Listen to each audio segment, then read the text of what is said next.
Yeah. All right, Jason, here we are, episode 56 of the CROM Updates. This is your 9th time. Oh, man. Yeah, we're almost at double digits here. Though. We're almost there. Just so everybody knows, Jason is one of the 5. So when I did a call out to a couple of people that I had been following on Instagram specifically, Jason was actually the last person who, David Molina, who was the first person, said, yeah, you better get him involved. So Jason did this cover for my CROM Collected that came out in August of 2024. So copies can still be secured of Jason's cover from Jason. And Jason's even thrown down some bonus material here. So it's you got it at $20, right? So $20 you get the poster and the CROM Collected 140 pages of black and white sword and sorcery goodness. There is some shipping and handling involved in that. Sure. $7. I'll probably take a loss at it because I'm shipping the poster and the book. But right. The main thing is it's got to get in your hand. Exactly. It's got to get in your hand, so you're not going to find a better value, I think, for a poster in a big book of comics. Exactly. And so everybody knows I've got Jason on my cell phone because Riverside, which is the podcasting company app that I use for not only CROM Updates but for Turbo Pit Fighter, is acting a little goofy. So I've got them on chat right now. We're just trying to figure out what's going on. So I might be stopping and starting here and there. Like right now, let me just answer this question here. Jason's on my phone right now, so my phone is directly under the microphone. I'm just finishing up one of those silly little colds that was jumping around from everybody. So I finally, yeah. So I still got that froggy little voice and maybe a cough here and there, but. We couldn't wait any longer to get together to talk about the 7 pages, the complete 7-page package right now of Cromdahar, which Jason and I started even while I was working. Yeah, while I was even working on getting CROM Collected out. We started having you had a very cool idea. And I don't want to go too much into it because there's 8 other episodes that you could go back and find out more and more detail. Rehash it. But the idea of the story is based on the Kandahar Giant, which is a crazy little conspiracy theory story. But my selfishness was one where I want to ink Jason's pencils. So the idea was just as simple as like, Jason, why don't you draw a comic book and then I'll ink it? Okay. And then, we start going down the rabbit hole. But you have yourself 7 pages, which is basically the wholeness of the story. I'm looking at page number 4 right now because last time we got together, we had pages 1, 2, and 3. So I kind of want to go through and listen to your thoughts. So I have them here recorded, and then we'll exchange some feedback, and then whatever steps are next. Yeah. Starting with page 4, we have them entering the cave here. I like this idea that they're kind of just enveloped in blackness. So, my pencils might be a little bit unclear. That's kind of one of the things I'm taking away from this project is trying to not be so lazy with my pencils. But I definitely go back and forth with how lazy I am with what I do with my pencils here. But the idea is that they're kind of like feeling around in the dark. I like them kind of just being in a void on this top panel here. So there's no like real, what do you call it? Like texture or anything to the walls or to the darkness around them. You got, they hear in the distance like crom, and then they take off and throw a flashbang grenade, and as the flashbang explodes, you have the sword kind of swiping through it. And then we kind of switch to the next page here, to these these 4-3 kind of panels. I've been really obsessed with like making panels representative of like television screens, and then just kind of working around that 4-3 aspect ratio and making the page divided like that. I don't know if Frank Miller did that in the Dark Knight Returns. Oh yeah. He has like a lot of like TV-shaped screens. I didn't bother to measure them to see if he like kept the aspect ratio or whatever. But so I kind of did that as if we're looking through the camcorder here for art. We have Crom kind of grabbing one of the guns here and swiping his sword. And then the second panel, we have him slicing the gun that he had grabbed the handle, and the sword is up as if he's going to come back down and slice again. Third panel, I just thought was kind of like a cool pose, but it also kind of finishes the pose in the second panel. You know, there's like his shoulders up, and then he's swiping down kind of thing. He's grabbing the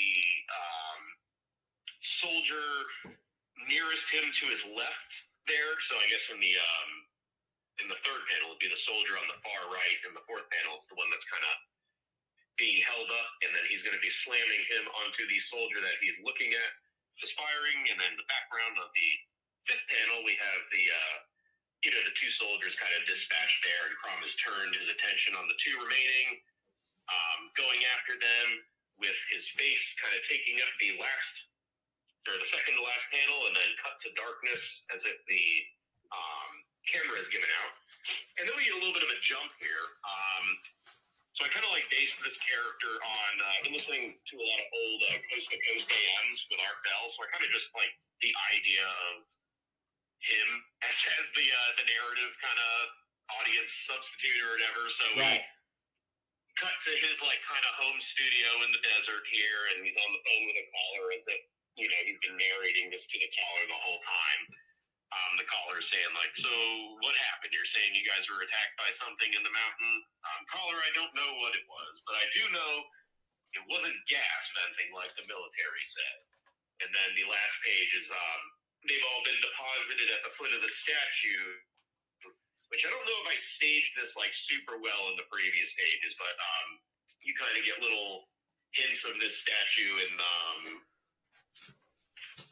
I think it's in like the second page. It doesn't necessarily have to be the same statue, but there's another one like in the background as they're like what is this, the fourth page, I think, as they're like kind of making their way to the cave here. In those like four little panels where they're like kind of running across. Yeah. Again, my pencils are a little bit rough. I think a lot of it is like just having trouble finding like good references, images for it, so it's not coming through as clear. But yeah, something I got to work on for sure. That's taking this for sure as like a learning opportunity to kind of do all the steps properly. But some were better than others, I think. So with the pages that I have right now, because you have sent me all 6, I just want to double check real quick. I think I got a 7th in here. You should have, yeah, 7 of them. Yeah. Yeah. I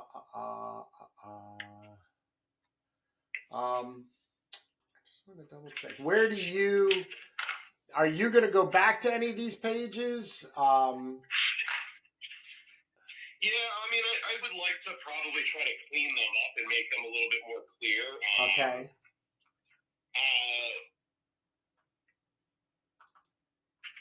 But I don't. Yeah, I don't know. I just mostly is just getting them all laid out and getting them done. And then, no, some that's. of them I might have to just like kind of redo like whole panels though, just to clear them up. But well, I don't know. I have established this from the beginning, where going over your pencils is what I'm after. The only I have two major concerns, because as rough as they are, let me go back. I want to go back to. This is actually, I think this is a good example, because as like, for instance, the the characters themselves going through here. You know, we had prior conversations about the characters having kind of their individual identities, right? Yeah. So Yeah. I would either need a separate like character sheet, just even if it was like front poses and a doodle kind of thing, to be able to then, you know, apply whatever it is that I need to get it sort of understood and keep the consistency of it and everything. But the other thing that, you know, is in concern is having all of the type. So if you give me all of the word balloons and description balloons, and then I start laying that in, because I'm gonna clean up the pencils before I, you know, print them out and everything like that. The worst case scenario is going to come to a sit down as I'm getting my pages inked, you know, one or two in at a time, you know, because I do this, like for instance, I'm right now working on my Cromdahar, you know, so these are, you can't see these, Jason, right now, but they are, they're very, just, they're just brush pen and rapidograph type pens, the high C pens.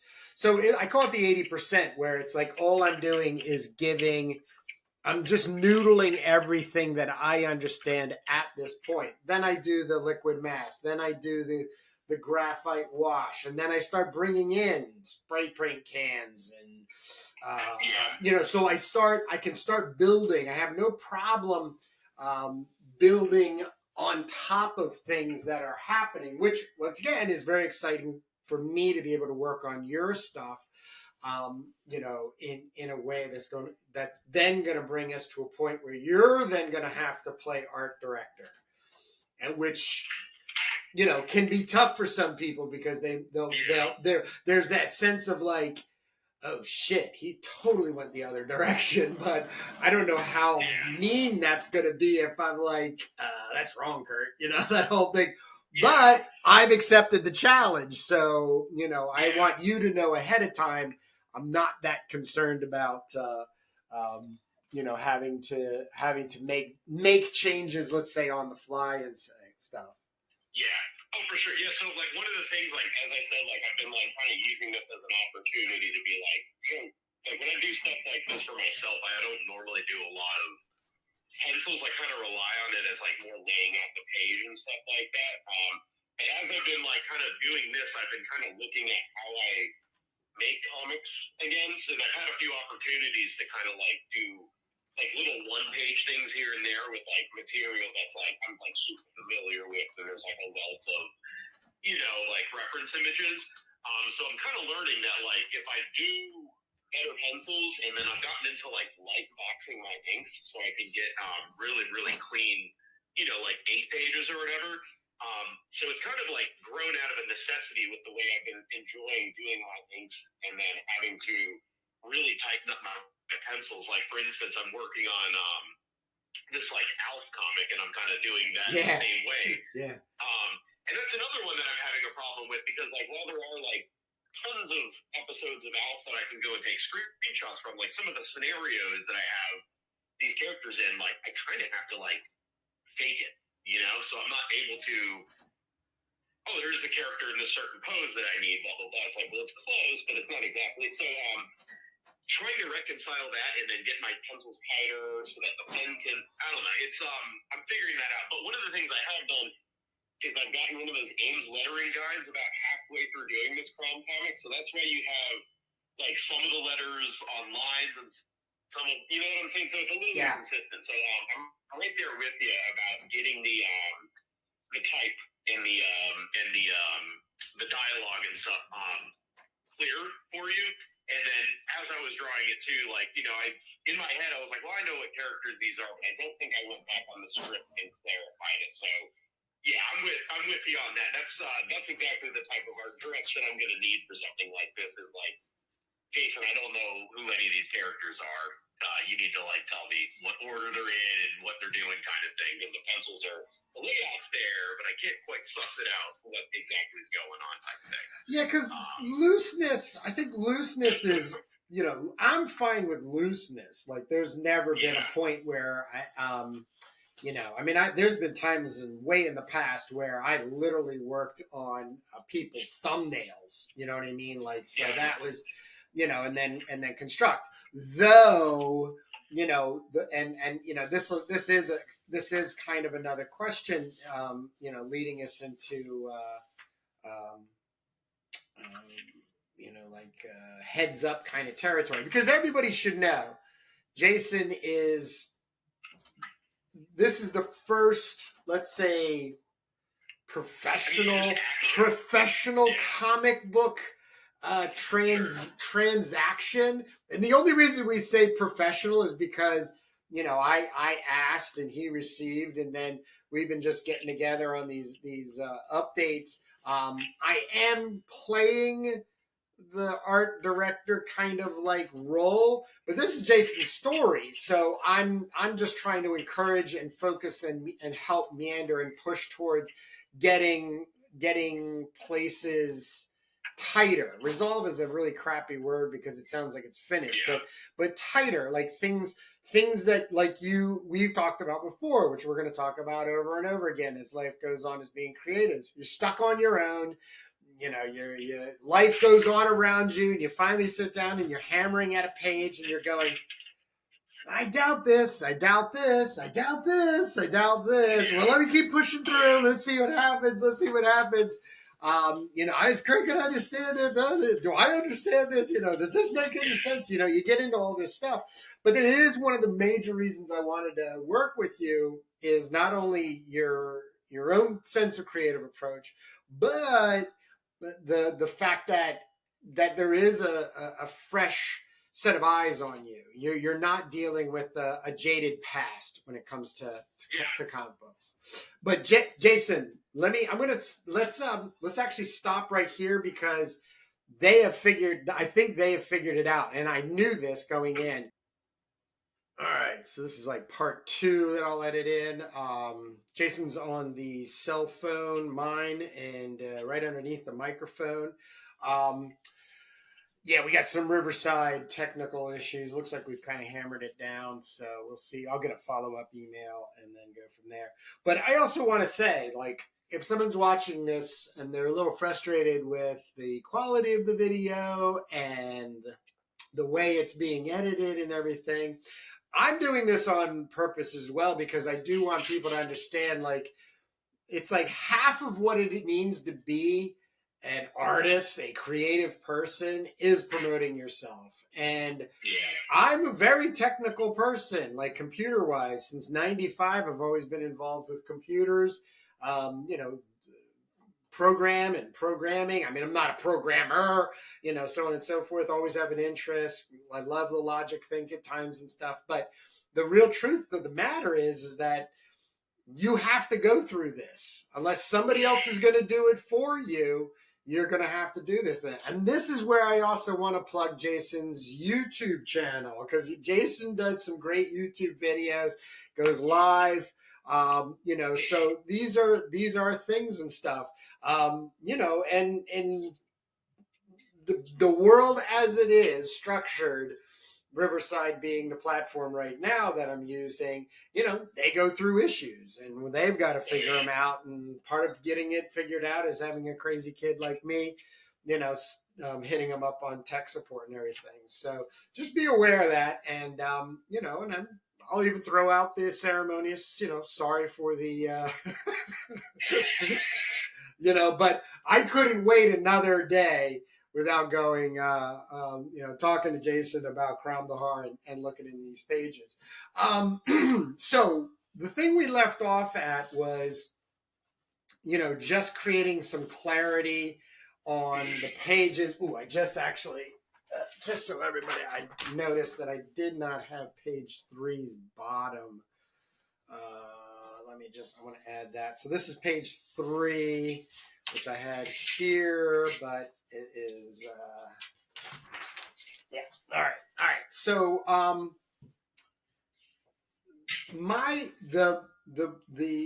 The coolest thing I think that will happen out of this, and I want you to be very much with me on this, Jason, is that it's gonna get artsy fartsy. All right. So I mean, from here pushing forward, the two pieces of clarity I would like to get from you is like a character composite sheet of the platoon, the little platoon. So I have at least like a doodle for each of the characters, and then we can, if I have to go through it, you can send me something to identify who is where and everything, and then I've got that. The text will be the other thing, because then I'd be able to map in and the text. I do want to ask, so this, I'm going to say out loud how I feel about this page and how I would approach it is, because the sun is very much raying and it's going to hit this rock. I'm literally going to submerge this CROM statue in a very a very dark way, and then like probably just that much, if not, will, and then maybe I'm just making some notes. You'll see in the video, but like literally, it's there's just going to be this immense amount of light running down the right hand side in an almost like a pointing way for the sun and the rays, and then the rays themselves are going to have their own like lines and shooting around, and then of course it's a lot of silhouette. It's a lot of silhouette for where all the characters are, and them sort of being messed up, in this way. The thinking of having this CROM statue so prominent, and this what prompted this page design for you? I mean, I definitely I had hints of like a big statue. Like on page 2, you have like the Colonel posing in front of the big foot there. And then on page 3 on the bottom left, again, this is like kind of one of those things I need to clarify a little bit more, but you can kind of see them running from left to right, and they kind of sketched in the background, like the 2 feet and like possibly like the shape of the sword pointing down there. Okay. So it's kind of something that like I want to put like in the background, but not make so prominent at the beginning. But after going through this cave and like confronting CROM or whatever, or the spirit of CROM or whatever, having them kind of lose track of time and be disoriented and everything kind of cut to black, and having them be deposited in front of the cave, I think just kind of works as like, whatever reason they think they're there, this bigger thing has been kind of lurking in the background, and as they went into the cave, they kind of wandered into its domain, but it could have killed them, but I suppose it showed them mercy and just kind of a warning to hit grass, I guess.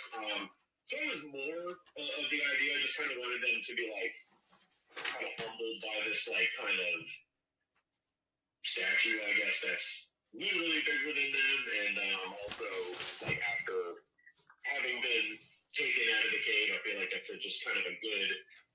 Look, we wound up here. Let's gather our stuff and kind of use this as a warning kind of thing. And then I guess in our character art's perspective, he's possibly maybe embellished the story. I don't know, but he's gone on to have a career, telling people about the weirder things that I guess may or may not go on, I suppose. But I don't know. I just kind of like the idea that like when things kind of erupt into chaos, it's like there's no real like rhyme or reason kind of thing, and if you kind of make it out, you just kind of take that as an omen and hopefully go home and lick your wounds and maybe think about it next time you want to stick your hands where they shouldn't be, kind of thing. I don't know. Yeah, I would add this as a possibility. So Art's in his home studio, doing his radio thing and stuff.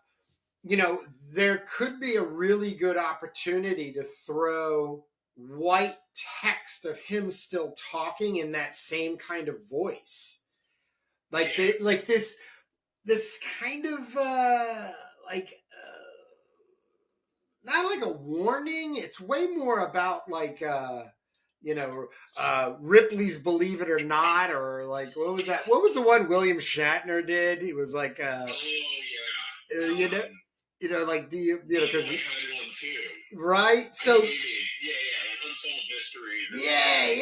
Yeah. So there was that, because then so there's this like it's going to be up to you to believe it or not, the story we told you, but it's also going to be up to you. It's up to you to take a little bit of a chance on believing nonsense. Yeah.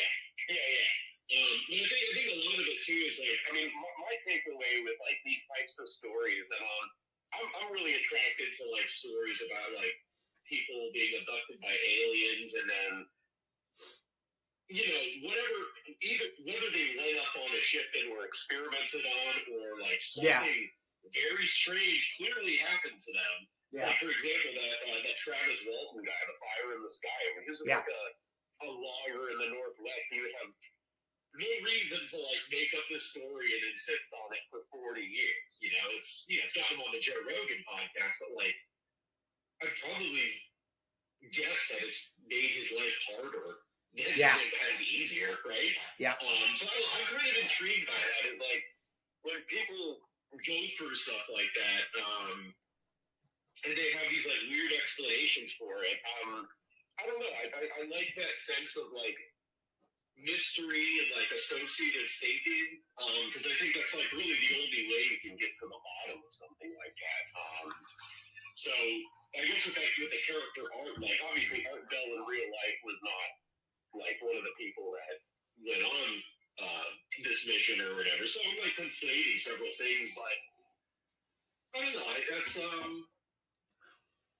look at it as like I like to get a little bit more vague with stuff like that, and just kind of like leave things to kind of make it up if as you go along. I think with the sword and sorcery genre, I mean, you can like you go back to that Conan the Barbarian story. Like, did that guy really become Conan the Barbarian, or did he hit his head in that cave and have a dream that he was? You know what I'm saying? Yep. So it's like I kind of like that kind of thing, and I like that it's inconsequential whether or not it happened. But clearly something happened, and it affected. They are not the same person they were when they went in the cave and they came out. Yeah, we established from the beginning was. Where you and I came together on the story is where I started really encouraging the idea of two worlds coming in time and space to meet, and they just so happen. So there's also the opportunity to do an opposite 6 to 7 page or story at some point where it's Crom making his way and rationalizing his encounter with these alien soldiers or demons or whatever it is that he's going to be, but even being tentative to slay them, or maybe he's having issues stumbling around in the dark, and there's always these two sides of the same story. You know what I mean? Like we always love to just have the one, and everybody goes, okay, that's what it is. Let's just keep moving and stuff. But that's just not how. That's not really how life and existence is. And more importantly, like nonsense fantasy, like storytelling. Yeah, exactly. Yeah, exactly. And I mean, even on top of that too, I like this idea of like these old ways and these new ways collide. So it's like if you were to reverse engineer the story from Crom, I mean, like maybe he's like up in these mountains in this stronghold, or the spirit of whatever it is, whether it's a physical thing that's been hanging out there for millennia, or it's a spirit of Crom. It's like, well, maybe it's there to protect these old ways of doing things, and maybe showing these soldiers mercy, but also showing them that like I could have like fucked you up pretty bad. Yeah. It's like kind of an old way because he realizes like, oh, these guys don't even know what they're doing. They're just like people. If I were to tell my soldiers to go do something and they, they're following orders kind of thing. Yeah. So I like that kind of collision of those two things, and I agree with you. I like a lot of the nonsense stuff where it's like you can have those flip sides and one can tell the completely different and even sometimes opposing story to another. I just watched like Lost Highway yesterday, and that was like the entire movie. It's like, all right, Bill Pullman just disappears from this movie, and now he's another guy. And it's just, all right, sure, I'll go with it. I don't care. Yeah. David Lynch is really the man in the not, a true artist. This is a big statement, but this is my own personal vantage point is, a real artist is not there to explain to you. And if you honestly are in necessity having somebody explain something as amazing as Lost Highway to you, and that whoever that person is, they could be claiming themselves to be an artist or not. Sure. But if you accept that it's like on the YouTube too, right? If you accept their version of it, you just lost. You just lost at the game of art. Yeah, it ceases to be interesting. You suck anything that could be potentially interesting out of it. You suck anybody's new whatever you think about it. Like, I mean, I still don't know what to think about Lost Highway, and I'm like trying to avoid like people's opinions other than, oh, you haven't seen this? You should watch it and tell me how much you either loved it or hate it and why. That's all I'm interested in. Yeah. Like, what is your reaction? Like, I was telling my brother about it, and I sent him I watched this movie yesterday, and I sent him the scene of the mystery man confronting Bill Pullman at the party. My brother was like, what the fuck is this? Yep. I'm like, I don't know, just watch it, dude. You'll probably hate it, but I would be very interested to hear why you hate it. Yeah. That kind of thing. Yep. That's what I think, especially with Lynch, it's more about like letting it wash over you and being uncomfortable and being forced to sit with that. And then, all right, now we're drinking coffee and eating pie for some reason. Okay. Just like anything in life, your day kind of progresses like that. You have moments where like, this is nice, and moments where like, this is fucked up and weird. I don't know what's going on.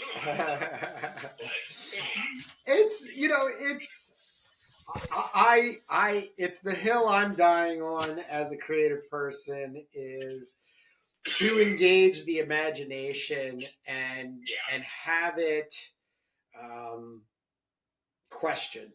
That's the whole thing. And the other thing too is about, that's art. That's art. That's not entertainment and illustrations. That is art. It's art. When you hear the statement "art for art's sake," that's establishing that this was made in response to something else or some things else. Now, the David Lynch as a painter, right? He went to PAFA up here in Philly. I'm down in Wilmington South. So he's a PAFA painter who ended up getting he got a grant or something to go out to California to start working on films at a new film institute and stuff. But he was doing animated paintings. He wanted to see, the one that it was men vomiting.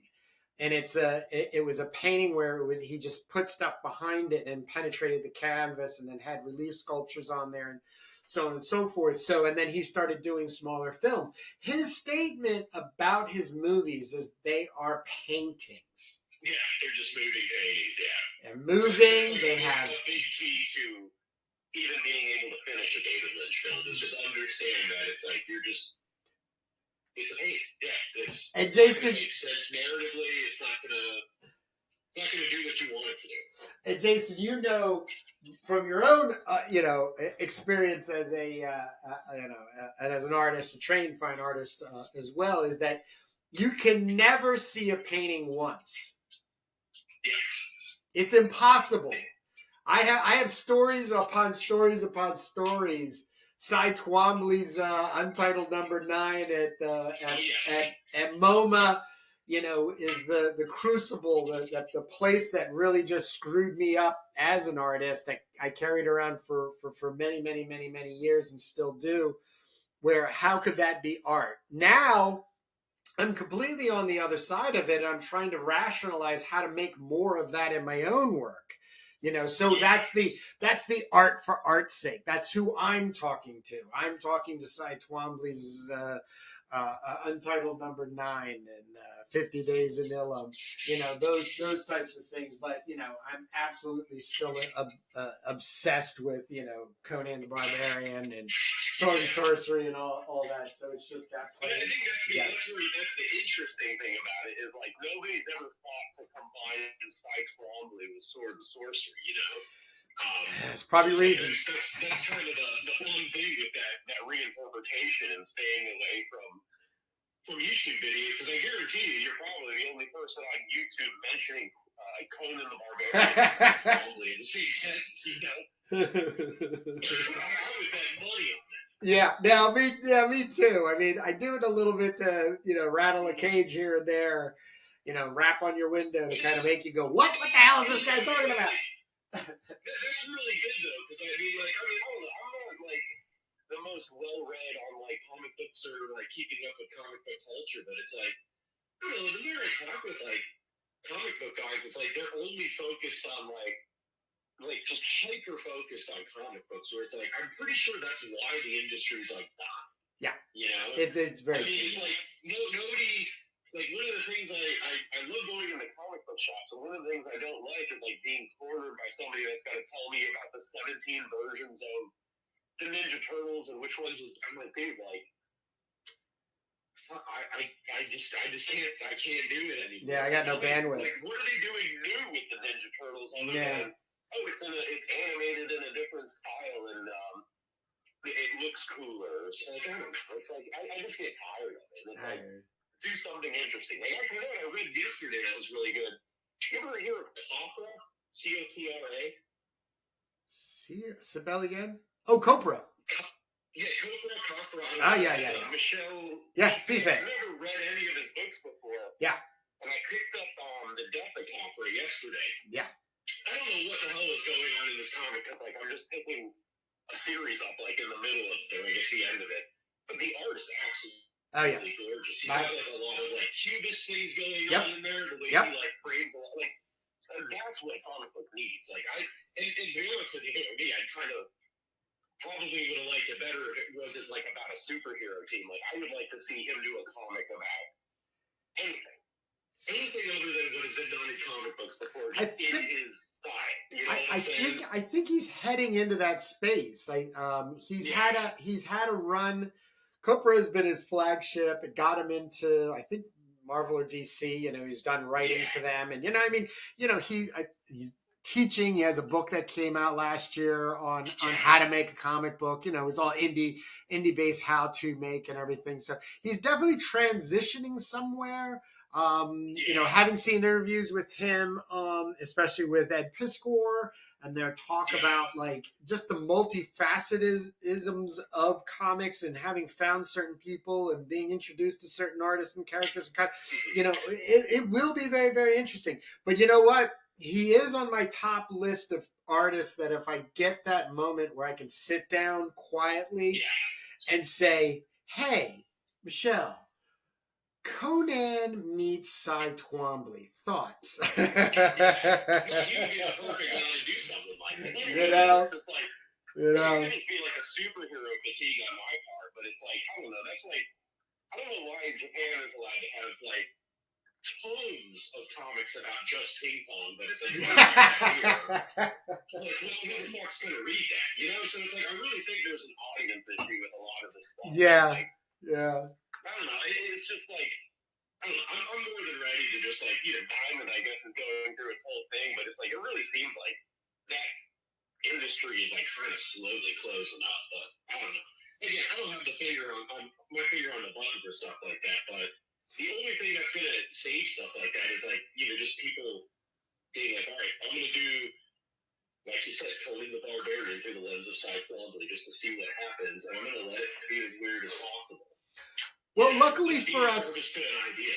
yeah, luckily for us, we're on the right side of the fence. You know, Yeah. the right side of the fence is the indie approach. It's the artsy approach. You know, it's the it's the from. You know, I have tried to escape comics as a career a couple times now. You know, just based on just pure the immature frustration that comes through in everything that you're expressing the same thing where people are just stuck on these broken records of like Ninja Turtles and then X-Men's and then you're like, okay, all right, thank you, but can we try oh, you can't do that. Well, okay, and then distribution, and then it's just all these things. But there's the two things that'll always keep comic books alive. The thing I just reviewed, which was just people are just going to come and interface with it. That it's going to sing to them, and they're going to want to make their own comics when they're 7 and 8 years old. In response to video games and cartoons and movies and stuff like all of us. But the other thing is the speculative market. So the speculative market is one where I'm making something, and somewhere down the road, it's going to be of value greater than what it was put out as, and even artistically folding back into being, like, oh, I make comic books because I'm trying to do the next, Frank Miller Dark Knight, you know what I mean, or that, these types of things and stuff. So it is an art form, albeit it has such a clumsy and immature foundation business wise in it. But that is a part of it. And if you can't accept it, then go ahead, find something else to do. But you always seem to find people coming in and out of it. Like there's always big guys coming around saying, "Oh yeah, working on comic book, working." Like, why would you be working? Oh, I love comic books. Like, what do you mean? You're a so and so person. You know what I mean? Like, it's just like, but love is love. I think some of that too is like, there's definitely like a notion in like, again, like amongst comic book people where it's like, well, comic books are only for comic book lovers. I'm like, I don't know, man. It's like a lot of that language ends up in like advertising and stuff, so it's clearly for everybody. It's a format that like everybody can look at and inherently understand, because it's like, if you understand that you read left to right and top to bottom, you can understand a comic book. And if you are a design person and you understand that, you understand like, okay, there's all kinds of ways you can riff on this page, and just, whenever I approach, I'm like thinking of the page as like one whole composition or drawing kind of thing, and then thinking it out or whatever, I'm like planning everything around like, all right, every time I draw a box, it needs to be a 4:3 aspect ratio, which is gonna affect the way that the rest of the page is laid out, because I might be able to put a 4:3 box that it's taking up 2/3, of the space on the top, and then they got like a little sliver where it's like, well, I can do a rate. So it's like really like forcing me to draw inspiration from something that's not comics, and be like, well, how would I do this in comics so it feels like I'm adapting an episode of Alf? You know what I'm saying, kind of thing? I know, Jason. You're one of the top people I follow. And sometimes I got to put you down real quick because you're talking too close to what I'm thinking, and it derailing what I got going on, right? Because I'm very impressionable. Like people, if I really enjoy what somebody's doing, I can be very very easily impressed upon and stuff. But it was also the reason I was very hesitant to reach out to you in the beginning, because I just kept thinking, like, why the hell would he want to mess around with some silly little barbarian? Like, but it would just be so fucking cool to see somebody like him have just like almost starry-eyed approach to a character, and then here you go. I mean, it's like, you used, and just so everybody knows, like, it's keeping on the fine arts. You actually have a painting you saw at your local art museum, did sketches of it at the same time that I came along and was like, hey, do you want to go play in the Crown Sandbox? And you're like, oh, what are you talking? What are you thinking of? And then, yeah, I got this idea. And we're touching on you were touching on it's David and Goliath and the head of Goliath, and the mythology and Crom being a myth, and it's just fun. That's, I think, the Yeah, exactly. I mean, again, like with comic book people, I feel like David just think, all right, well, let me get my stack of Conan the Barbarian comics and create a Conan the Barbarian comic. It's like, well, you already have Conan comics. Like, why would I? Like, I just don't like this idea that everybody is drawing from the same well, because it's like, well, you're not going to get anything unique from correct. Like, one of the things I've noticed in the past year is like bootleg comics are like cool, but it's a good way to like get attention. But it's not like, I'm doing Alf because it's like, I think it's funny for somebody just, if you have to pick an IP to do a bootleg comic about, where it's like, well, you could do Batman, you could do Spider-Man. I'm like, fuck you, bitch, I'm doing Alf. Yeah. Nobody cares about Alf. Nobody gives a shit about Alf. Well, I'm doing stuff. But here's the thing: the crazy thing that I'm finding is, now that I'm doing something with it and I'm showing it to people, it's like people are getting so excited about it. I would never ever have guessed that, like, having something familiar and me being like, well, I'm just going to treat this as if I was trying to get a job writing out. I'm going to write a spec script. The comic book is going to serve as like my storyboard / well, if I were to produce an episode, this is what it would look. You know what I'm saying? So it's like trying to have the singular vision, but also trying to make it coincide with like something that already exists and is established, which is like, okay, I'm into that. And then it's also, I don't know, hopefully it'll work as a good like portfolio piece too. So it's because it's like kind of all these things that I've learned in the last year with not only creating art but creating comics, and then putting them together to see if I can do like an entire book in this way that I've kind of just been building up to. It's like I've done a page or two here and there. So I have a method, but now I'm going to put it to the test and try to rattle some cages. And like ultimately, I would like to just get like setting the bar low. I would love to get a cease and desist from like Shop Factory. I think Ryan Reynolds' company owns the rights to Alf. If you go on YouTube, really, the only new Alf content is him selling Cricket Mobile. Wow. So I feel like we could do something a little bit more interesting. Cricket Mobile, Yeah. And if they don't want to, and they want me to stop, I will gladly accept the cease and desist with a headshot that is autographed. I love it. On to the next thing. And honestly, it's like it's more just a way of just getting attention. Like I plan on probably losing money on Alf here, but if I can get some attention, that's good.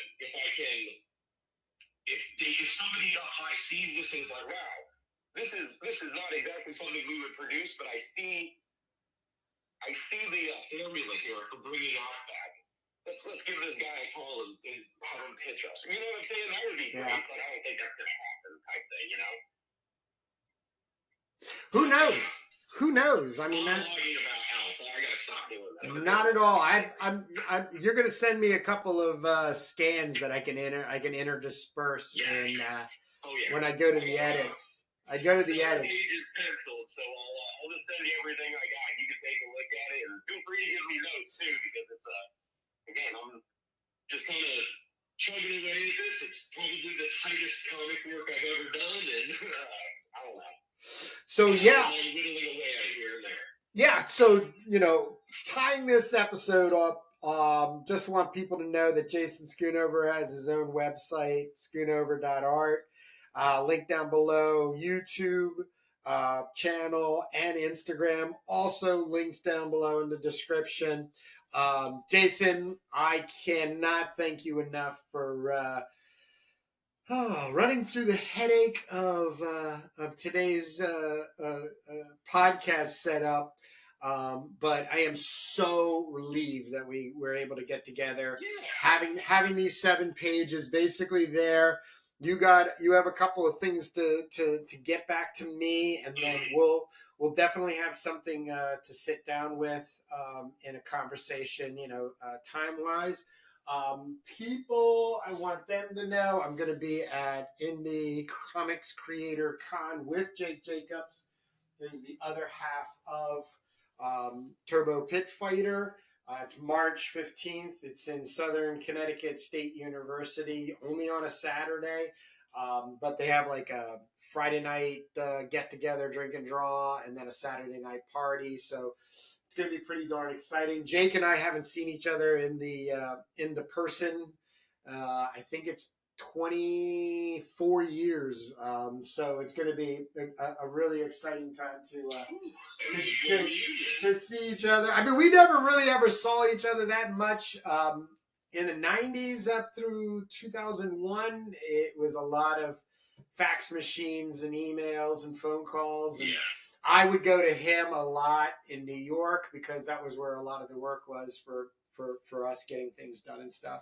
But also on the out, I have right now 3 free CROM centric comic stories. Actually, this is I call it a CROM action script. It's called Children of Thagyu.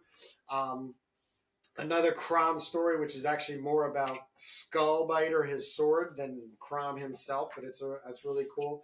And then sort of a Viking type myth stuff. And these are just really great places to jump in and get involved. You don't have to be a slave to these. These are jump off points. They're free. You download them from cromthebarbarian.com. And also, too, Jason has his cover with a poster over at schoonover.art. And you can order both of them. You cannot get this cover from me in the CROM the Barbarian store. When you get there, you'll see it sold out. I believe I do have a link to his website in the description there. But he does have copies, and I would, definitely if you're into Jason's art style and everything, it's a great one to have because you want to talk about limited edition. There you go. But Jason, other than that, do you have anything for these good people before we let them go and read comics and make them if they choose? No, I don't. Other than I think people should really take advantage of those scripts you have, even if it's just you just need to practice some daily or whatever. They're great resources. Just kind of exercise that muscle. So I really like that you're doing that. I've been sharing every one of them on Instagram that you post. So thank you. Hoping people are taking you up on that. But I got nothing to add other than my main focus until it's done is getting out finished. So head on over to my Instagram pages to see what I penciled so far. It's a top 10 post, and I did a live video yesterday where I demonstrated kind of my light box inking technique that I kind of fell into, where I'm now able to ink with my fountain pen, which has always been the goal. I'm very happy with that, and then fill in blacks with brush and a little bit of Higgins ink. I'm also sponsored by Higgins Ink on Instagram. So no way. If you see me posting about Higgins Ink, boost that content because I think they like that, and I'd like them to renew me in March. Cool. Yeah. Congratulations on that. Yeah, thank you. It's everything seems to be trending in the right direction despite technical issues, and I plan on sailing off in that same direction. So let's see where the year goes. Awesome. All right, Jason. I will see you soon again. Sounds like a plan. Thank you, Kurt.